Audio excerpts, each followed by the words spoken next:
and with it, a new name: Richard the Lionheart.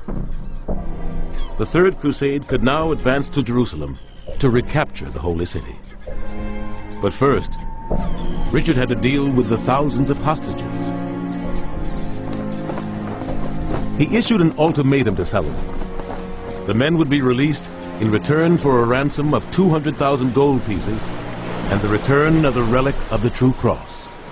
Negotiations dragged on, and Richard the Lionhearted began to conclude, probably correctly, that Saladin was using those hostages as a way to drag out the negotiations and wear down the Franks.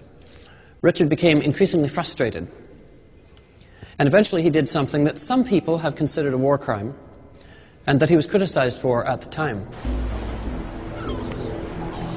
Richard's actions that day at Acre have gone down in history as one of the most ruthless episodes throughout all the Crusades. The enemy brought out the prisoners for whom God had decreed martyrdom. With the sword, they killed them in cool blood.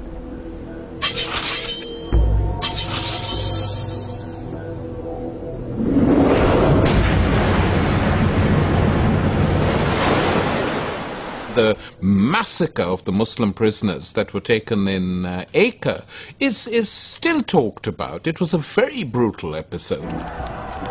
Richard was totally brutal, in my opinion. Richard took such drastic action because he believed he had no alternative. And in the coldest, most stark military terms, it's true. These men were a drain on him. He had to feed them, he had to look after them, he had to guard them. He was hardly going to release them. They'd come and attack him again. So what he did was to try to resolve the situation quickly and effectively. It was a terribly brutal thing to do, but it enabled him to carry on his momentum, to begin to march south and to fulfill his mission of recapturing the Holy City.